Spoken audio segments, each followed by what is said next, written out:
kembali lagi di PSBB bersama Dan aku Zafan yang akan menemani kalian beberapa waktu ke depan. Nah, di PSBB episode kali ini, kita akan membahas tentang Build a Career in the Broadcasting World Part 2. Di episode sebelumnya, kita sudah membahas pentingnya soft skill dan juga hard skill yang perlu diasah sejak dini, khususnya bagi para mahasiswa untuk menunjang karir di dunia profesional nantinya. Nah, hari ini kita akan membahas lebih jauh tentang pengalaman broadcaster dalam membentuk karirnya. Sama seperti episode sebelumnya, kita akan membahas pentingnya pengalaman yang pernah dilakukan dalam pekerjaan. Apakah pengalaman tersebut berdampak besar terhadap karir seorang broadcaster? Sekarang kita sudah kedatangan narasumber yang sudah bekerja di dunia broadcasting selama kurang lebih 7 tahun dengan banyak sekali pengalaman. Kalau sebelumnya kita mendengarkan dari sudut pandang seorang program director, hari ini kita akan mengulik pentingnya soft skill dan hard skill dalam sudut pandang seorang broadcaster. Sebelum kita sambut narasumber yang pastinya keren banget, kita mau bacain profil singkat dari Kak Maria. Nah, silahkan Monica dibaca. Kak Maria Yuliati merupakan lulusan BINUS University jurusan Marketing Komunikasi. Kak Maria dulu sempat menjadi production assistant selama 2 tahun, dan saat ini Kak Maria sedang bekerja sebagai media management sejak tahun 2016 hingga sekarang. Nah, gimana? Kalian pasti makin penasaran kan nih sama perjalanannya Kak Maria di dunia broadcasting, mulai dari gabung di BINUS TV sampai sekarang bisa jadi media management. Kalau gitu yuk, kita langsung aja tanya ke Kak Maria.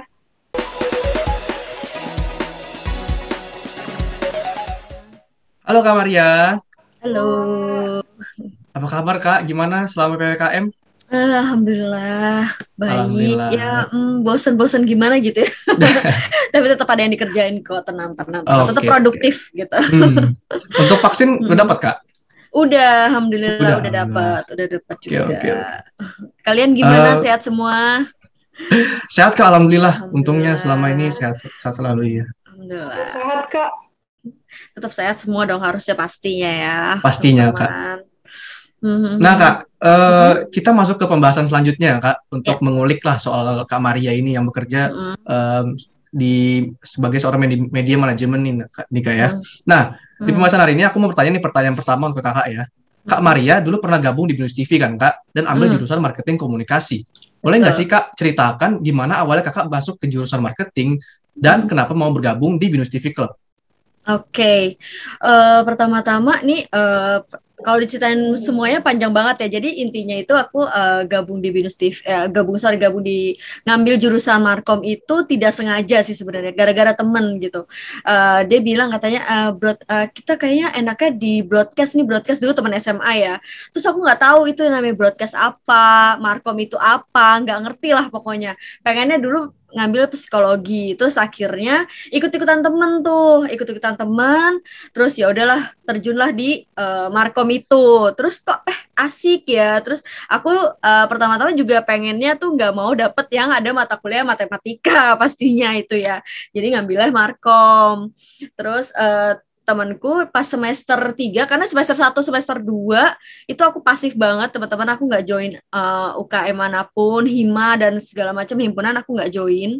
Terus sampai di semester 3 itu kalau nggak salah ya, semester 3 itu temanku udah lebih dulu nih gabung di BINUS TV gitu. Terus temanku ngajakin, lu mau nggak join nih di BINUS TV gitu kan, kita biar tahu nih, kita kan nggak mau ngambil broadcasting gitu, kita biar tahu bagaimana secara luas gamblangnya dunia broadcasting gitu kan. Oh boleh juga nih gitu kan. Terus nggak tahu tuh mau masuk mana, ikutin dia aja lah gitu. Kebetulan dia masuk news, ketemu Trisna dulu ya, semua pasti udah pada kenal kan Trisna. Nah ketemu Trisna, ya udah aku jadi gabung di news bersama Trisna sampai aku lulus dari BINUS, seperti itu, singkatnya seperti itulah gitu, simple. Menarik gitu. Ya, ternyata masuk ke marketing komunikasi itu ngikutin temen ya kayak. Ngikutin teman karena nggak tahu ini Markom apa gitu kan, taunya kan zaman dulu tuh aku nggak terlalu ngulik-ngulik tentang kuliahan karena dulu pengennya tuh bisa sama mau langsung kerja aja gitu kan dulu. Terus orang tua nggak nyetujuin gitu, kamu harus kuliah seperti itu. Jadi yang aku tahu ya psikologi, manajemen dan sebagainya deh gitu. Dan kebetulan memang Markom tuh baru banget kan, dan aku join itu baru angkatan ketiga berarti, seperti itu gitu. Menarik banget nih Smart Viewers cerita dari kakaknya nih sampai akhirnya bisa gabung di Binus TV ya kak ya. Betul, betul. Ada banyak banget ya kak aktivitas Mm, yang pernah kakak lakuin nih. Mungkin bisa mm, di-sharing kak beberapa aktivitas mm, yang pernah kakak lakuin di Binus TV dan mm. hal yang paling berkesan di Binus TV menurut kakak. Banyak banget. Aku tuh jadi tahu gimana cara kita untuk ibaratnya ngambil ngambil kartu nama dari orang itu kita juga diajarin di situ. Jadi gimana kita cara sopan santunnya, attitude kita untuk di depan orang itu juga diajarin. Itu tuh salah satu contoh kecilnya ya. Kalau yang paling berkesan banget banget banget itu aku pernah liputan bukan Lee Min Ho itu salah satunya. Lee Min Ho, Lee Seung Gi itu ya dulu ya aktor-aktor itu. Terus ada Java Jazz. Aku 3 tahun berturut-turut Java Jazz sama Ko William. Itu tuh juga berkesan banget.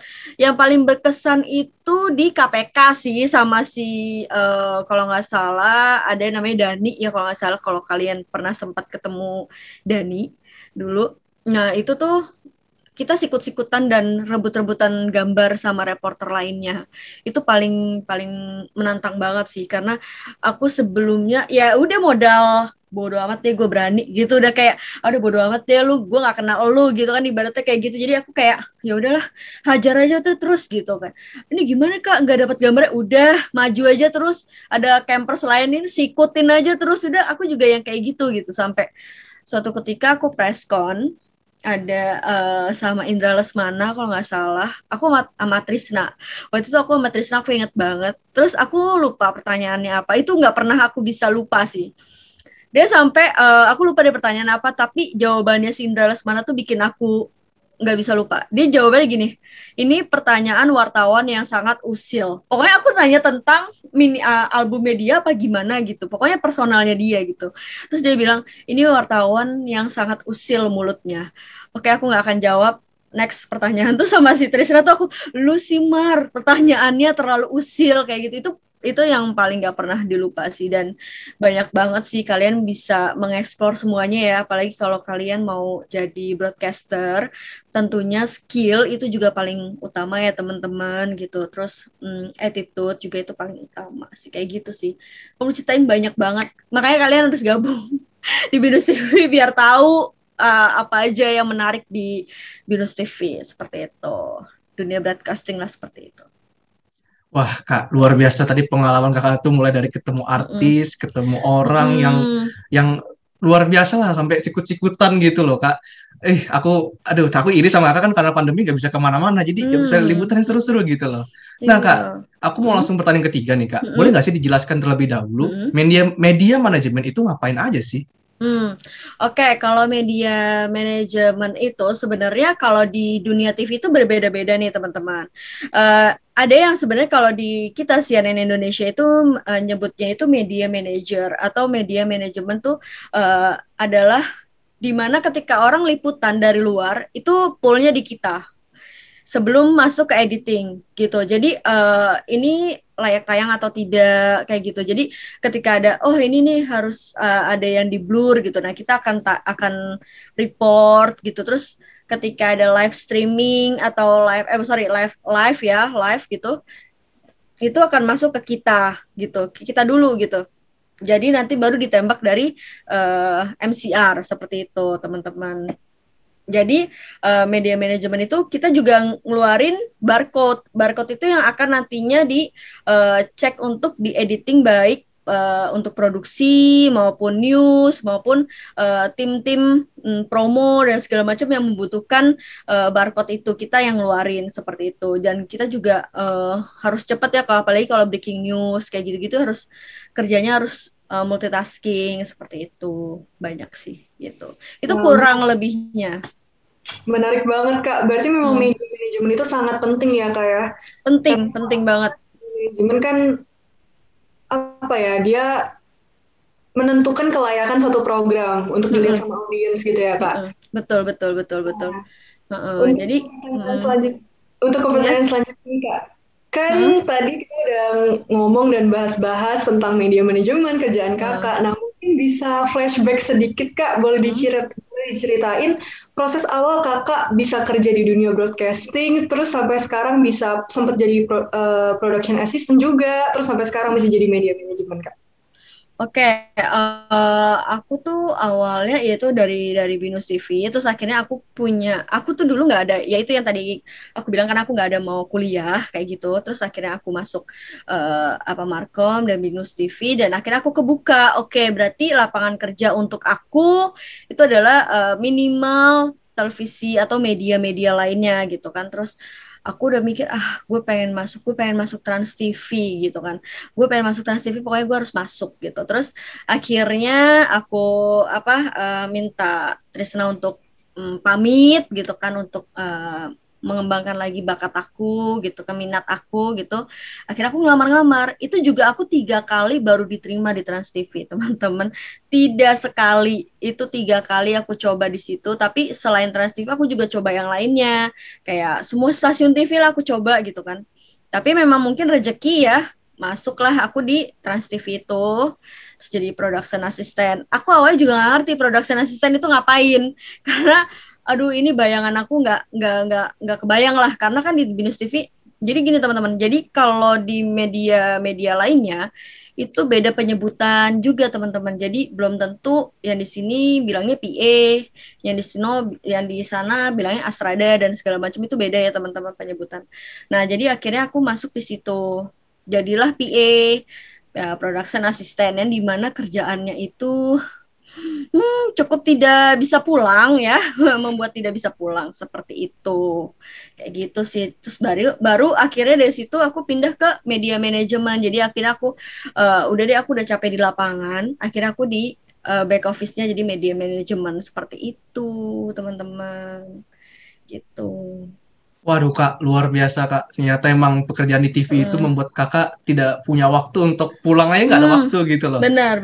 Luar biasa. Padahal kita mikir kayak TV itu kan seru-seruan ya. Kita lihat orang kru TV seru-seruan, tapi ternyata ada perjuangan yang tidak terlihat gitu di Iya. belakang kamera. Betul. Nah Kak, aku lanjut nih pertanyaan kelima Kak. Suka dan duka nih, tantangan sebagai seorang media manajemen, menurut pengalaman Kakak tuh apa aja sih Kak? Oke. Sukanya itu kita tim banget ya. Jadi kita kerja nggak sendiri. Kerja sebenarnya sendiri ya, kalau kita kerja di sendiri. Cuman kita tim banget. Jadi kita saling nutupin lah kesalahan temennya atau segala macam. Kalau kita lagi ya namanya human error kan ada aja gitu kan. Nah, kita saling nutupin kayak gitu. Kalau dukanya itu paling gak enak kalau lagi breaking news sih. Itu nggak bisa, kayak mau ngangkat pantat aja gitu. Nggak bisa gitu, kayak ya ampun ini gimana sih gitu. Nggak bisa, ini harus ini dulu. Jadi kayak itu paling dukanya tuh itu sih, ampun ini gue capek, gue pengen aus, gue pengen makan. Kadang suka nungguin timing dulu gitu, kadang nungguin temen dulu makan gantian gitu. Jadi kayak aduh ya udah deh, lu dulu. Jadi dukanya sih itu sih menurut aku. Sama nggak ada hari libur, kalau nggak ada tanggal merah ya teman-teman. Jadi nggak ada tanggal merah di dunia broadcasting. Kalian jangan berharap gitu ya teman-teman. Kalau tanggal merah itu ya udah terima nasib aja kalau kalian bakalan masuk kerja seperti itu. Gitu sih, itu dukanya sih. Kalau lebaran ya harus masuk gitu, jadi liburannya bergantian ya teman-teman gitu. Seperti itu dukanya sih, itu sih gitu. Kalau menurut aku seru. Wah, seru banget nih. Makanya smart viewers tuh. Ini tadi kata kakaknya, kalau kerja di dunia broadcasting tuh nggak ada hari libur ya, Kak ya? Nggak ada. Masuk. Wah, emang sulit ya, Kak. Tapi pasti selama kakak kerja nih, pasti tetap dong ada hal-hal yang berkesan nih selama kakak kerja jadi media manajemen. Nah, mungkin bisa di-sharing nih, Kak, beberapa. Kalau di media manajemen karena kita tim banget gitu, dan dia back office, jadi aku mungkin pernah sih satu ketika itu aku menghilangkan file, teman-teman, file yang belum aku ibaratnya ingest aku produce gitu ya, untuk menjadi number untuk editing, dan sedangkan itu mau tayang teman-teman, dan itu udah emailnya 24 jam, kayak udah seharian tapi aku nggak ngerjain, dan itu hilang, udah ketumpuk nggak tahu kemana. Itu dapat banget kena punishment sih, kena sempat kena SP1. Aku pernah dapat itu, teman-teman. Jadi kayak lagi-lagi ya human error, kita nggak tahu ya. Aku mengakui salah gitu, kayak ya sorry mas, ini kemarin saya skip dan segala macam kayak gitu. Itu pernah sih aku alamin banget gitu. Jadi benar-benar harus teliti teman-teman. Jadi kalau kerja di back office ataupun kerja dimanapun sih sebenarnya itu harus tetap double check gitu teman-teman. Jangan sampai oh ya udah nanti aja. Kayak yang menyepelekan, pada saat itu aku menyepelekan iya, tapi itu menjadi suatu pelajaran buat aku. Jadi sekarang lebih teliti lagi sih. Seperti itu paling kena banget sih, karena yaitu punishment-nya adalah SP1 gitu teman-teman. SP itu kan tidak main-main gitu kalau di dunia pekerja, seperti itu sih. Gitu, itu paling berkesan banget sih karena langsung ditegur langsung sama produser, IP-nya dan semua jajaran-jajarannya itu kayak ya udah deh terima nasib kayak gitu, ya udahlah. Stres banget sih, sedih banget waktu itu. Kayak gitu. Waduh Kak, kita cukup prihatin ya dengan kejadian itu ya. Tapi kan itu kan sebuah kesalahan yang jadi pelajaran lah, Kak, untuk Kakak kan ke depannya. Nah Kak, kalau kita ngomongin pelajaran pasti kita pernah trial error nih. Nah, pasti trial error itu juga terjadi ketika kita kuliah. Nah, pengalaman-pengalaman kita selama kuliah penting nggak sih Kak untuk menunjang kita ke depannya? Menunjang karir kita lah ke depannya gitu Kak. Penting, karena kita nggak cuma butuh skill aja ya teman-teman, tapi apa yang dipelajarin di kuliahan, di perkuliahan ya, maksudnya di kelas materi, kelas praktikum, dan semuanya yang kita pelajarin itu benar-benar penting dan benar-benar kepake. Dan kayak dulu di pas aku zaman kuliah ya, aku nggak ngerti tuh praproduksi, produksi, pasca produksi, itu tuh nggak ngerti apa dan bagaimana, tapi ternyata ketika kalian bekerja, itu kepake banget. Oh ini toh yang namanya yang dulu sempat gue pelajarin gitu, praproduksi seperti ini, produksi seperti ini, dan pasca seperti ini. Jadi topik dan materi-materi semua yang dipelajarin di kampus, di praktikum dan segalanya itu penting banget gitu. Jadi jangan kalau disuruh ngapain tuh kalian harusnya cepat gitu. Maksudnya kayak biar kalian itu juga mengasah teknik kalian, skill kalian seperti itu, dan jangan lupa juga untuk browsing juga seperti itu, kayak gitu sih. Jadi sangat amat penting dan menunjang karir kalian pastinya gitu. Nggak ada pelajaran yang tidak menunjang karir buat aku, menurut aku ya, seperti itu. Gitu. Keren banget Kak. Nah, kita udah mau sampai di akhir nih Kak untuk ngobrol-ngobrol ini. Nah, kerja di dunia broadcasting lumayan lama nih Kak. Nah, mungkin bisa di-sharing beberapa harapan atau saran juga boleh mungkin untuk smart viewers nih yang di luar sana yang mungkin pengen jadi media manajemen kayak Kakak nih Kak. Pesannya sih jangan terus berhenti buat mencoba sih teman-teman, apalagi di dunia broadcasting, dan terlebih sekarang dunia sekarang itu kan udah berkembang pesat nih teman-teman. Kalian udah bisa udah kayak macam-macam kayak ya yang media-media Instagram dan segala macamnya itu kan udah berkembang ya. Itu udah menjadi kalian diseriusin di situ aja, kalian udah bisa dibilang kayak konten kreator atau kreatif kreator kayak gitu. Jadi hal-hal yang kayak gitu tuh menurut aku sih dipelajarin kalau memang kalian tuh suka di dunia itu, ditekunin kayak gitu. Jadi jangan coba hanya satu titik gitu, tapi kalian coba yang lain seperti itu. Dan sekarang kita kan udah banyak juga kan teknologi yang udah kalian bisa dapetin dengan harga mungkin murah atau bisa terjangkau di kantong mahasiswa atau di kantong kita lah, seperti itu udah bisa kalian beli gitu kan. Nah itu dipelajarin teman-teman. Jadi jangan jangan menyia-nyiakan waktu yang kalian punya sekarang seperti itu, meskipun lagi PSBB ya kan, atau PPKM gitu kan, tapi tetap aja kalian juga bisa jadi orang yang produktif kok gitu. Itu aja sih pesannya, tetap produktif gitu. Nah, terus smart viewers, dari kata-kata Kak Maria tuh, jangan pernah berhenti produktif, apalagi di masa-masa seperti ini, karena lebih luang lah hitungannya kan kayak. Betul banget. Banyak yang bisa dieksplor gitu. Betul banget Kak. Nah Kak, menarik banget nih sharing-sharingnya dengan Kak Maria tadi. Kita bisa jadi belajar banyak banget tentang media manajemen dan dunia broadcasting nih smart viewers. Nah, setelah ini kita akan masuk ke segmen KKN, kepo-kepoin narasumber. Jangan kemana-mana, stay tune di PSBB, perbincangan singkat bareng broadcaster.